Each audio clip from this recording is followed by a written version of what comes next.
bringing everybody back up to scratch on what's going on with my Ultimate Hardcore playthrough and what else I've been doing in Grim Dawn and all other bits and pieces across the web. Now, long story short, Grim Dawn Ultimate Hardcore playthrough with Brad. It's been a while since I've actually talked like this in a while. That playthrough is going to be on hiatus until probably next month because of the fact that Brad is playing Dark Souls 3, and this is really going to date this video. Upcoming this weekend is going to be the beginning of the what's what I'm looking for here? The new season in Dark Souls. So he's going to be stuck with that. So that's still going to be another month through. That being said, I have been running through with this character here, Tank Spells. As you can see, she is currently up at Ultimate difficulty. She is probably the best character build I could probably say for a soloist run, because she's strong enough to stand her own 2 feet on Ultimate, and she goes up against Longhoran pretty easy. Now, the reason why I wanted to make her is because I've been having a bit of trouble with Longhoran himself. You can take him on 1v1, it's perfectly fine to dodge all these stuff. But the fact of the matter is, I'm a little exhausted. He has one small thing.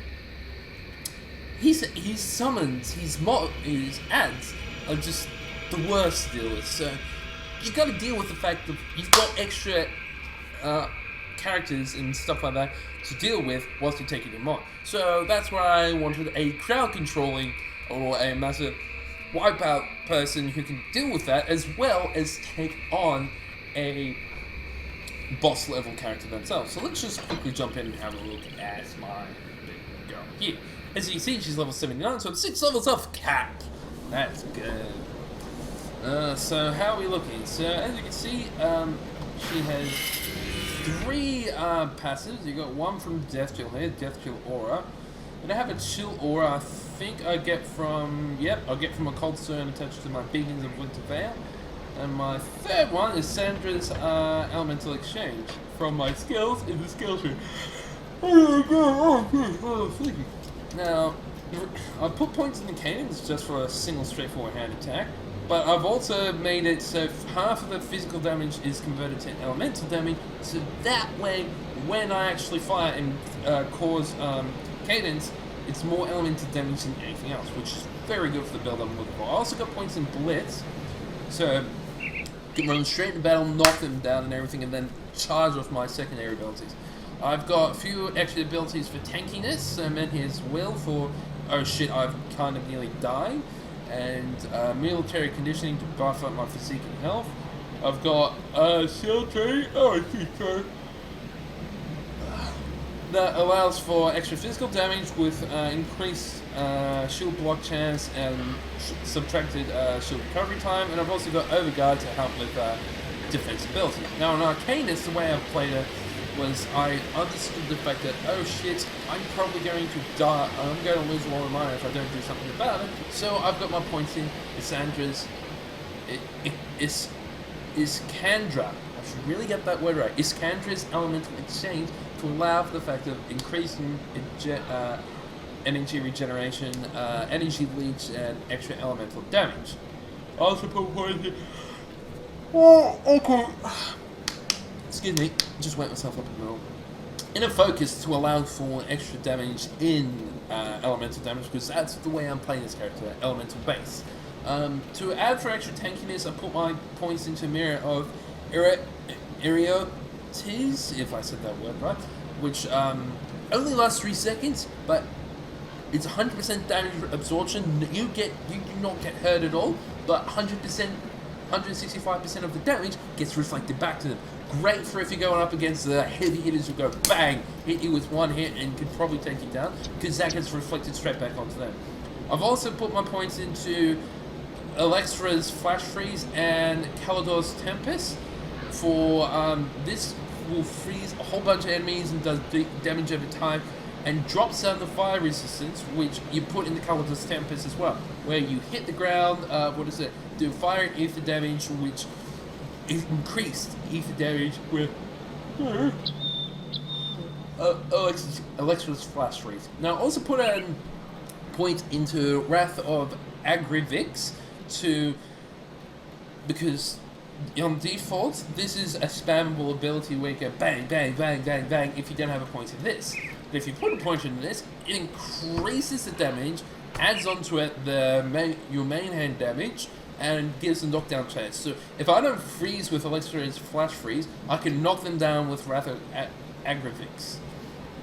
And to also help these items along, I put points into Absolute Zero, which allows for extra Frostburn, cold damage, slow, and physical resistance, and then also Inferno to allow for fire, ether, and reduced target armor with extra burn damage. Now in Devotion Tree, the way I played it was this. Went up through here, got Tsunami, which allowed for me to get... Tsunami to get the Tsunami Wave, which I would attach to Bliss. So when I knock the people down, they actually get, they get hit by extra cold and lightning damage. I put some points into Spider. The only reason why is because of the fact that I needed some green Eldritch points. Afterwards, I went up, before I did that, I did Skull's Light, which allows me to get extra elemental damage and resistances. So I went north and then got my points into Amatok, the Spirit of Winter, which gave me Blizzard. Very good item, which I put on something that will give you crit chance, and I'll explain something, an addition that's going to come up in later patches in a brief moment. But anyway, we head down further south, got points in Owl to allow for, legendary. Well, these days I'm going to stop yawning. Apologies. Harpy for extra cold damage, just specifically for that. Then we've got the Hammer to allow for some physical damage, just for the fact that I need, purple points. Go down further, I got Rowan's Crown to allow for extra elementals, plus this, which is actually very nifty to help put extra elemental damage on top of the people plus damage over time, and reduce their resistances. Also gets points to your pets, but I'm not using pets. Then I got my points into a level 3 spell, Leviathan, upon which I went all the way up to Whirlpool. Still haven't maxed out, but that's a very powerful ability. AoE, so you put it on something on a rage attack, so you want, I put it on Trezan's Sky Shard, when I can speak, would be lovely. Drop it down and it hits some guy in the distance, and that works perfectly fine. And then afterwards I started having spare points left over that I didn't know what to do with, so I put points into Empty Throne to allow for Elemental Chaos and Pierce, Chaos, and Aether Resistance with reduced stun duration. And I don't know where to go from here because apparently I've got all 50 shrines, but that doesn't mean it's going to stop because I've got a slight feeling you can go further. Don't quote me on this, but we'll see. Now, back to the character itself. As you can see, I've got a fair few points in Physique and Spirit with Bugger All and Cunning, just because of the fact that I didn't really care for it. So that's for physical damage, but I care for ether damage. Offensive and defensive seem to be evened out, with the chance to hit at 97% with chance to crit 7%. Defensive ability 98% with chance to be critted at 8%. My DPS is sitting at a nice, comfortable 8,505, which apparently is based on cadence, so yippee-ki-yay. My armor rating's not too bad, could be better. Now, I'd like to be pointing out in resistances. If you've paid attention to the loading screen, at certain points we'll say, on Epic, you get reduced down to 25%, on Ultimate, you get down to 50%. I gotta point out here how that actually works. In Epic, it only affects your top line resistances, so your elementals, your fire, cold, and lightning, plus your poison, acid, and piercing resistances are dropped by 25%. The bottom line doesn't get affected. On Ultimate, however, this goes up to 50, top line, whereas these go down to 25%. So at the current moment, I'm doing shit on bleeding, Vitality's could be better. Aether I'm doing terrible at. Stun pretty decent, and Chaos bit lackluster. But that's that. That's what I'm working with. I'm also working into, for this character, I've started picking up mythic relics. Well, at least recipes for them. So if I scroll down to here, down to, what is it? Mythic relics, I have Blade Master, Talisman, Nemesis, Primal Instinct, and the one I'm going for, Scourge. Now, Scourge is a pain in the ass because of the fact that I'm going to make Blight. Blight on its own, I have to make another, what is it, Transcendent relic on top of that one. So I'm going to make Terra. Shit, I just realised. After I make Terra, I then have to get another 2 Bloods of Chthon just to make Blight, and after Blight's done, I can then start working on doing that. Rune Nation, Black Tower. Actually, I don't reckon I can make Rune. I already have Rune Nation. I can make one. Back any blueprints you find. Safe storage, no questions asked. Calamity, Corruption, Glacier. It's safe with me. Just quickly throw together a Rune Nation, just because it's effective. Gonna need a little bit later. Check your Keep your stash safe. Just for good measure. And as you see, I got lots of items in there. I'm starting to run out of space and having to nitpick my storage items because you can see on this page I'm pretty much full. And set irons going pretty good. But yeah, that is currently where I'm sitting at. As I said, about halfway through my final run of Grim Dawn, Ultimate Run.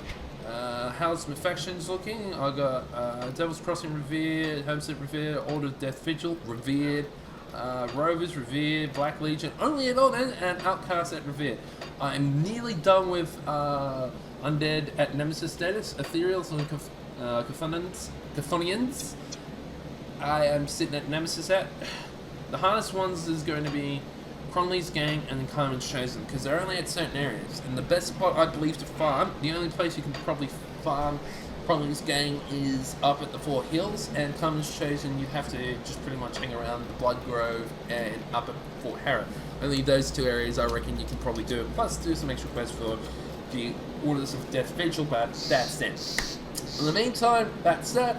I'll see you guys later. Maybe next video, hopefully next video, I should be able to bring in some Nemesis hunting and maybe some extra bits and pieces here and there. Do ultimate runs through of the Bastion of Chaos and the Gates of Anguish.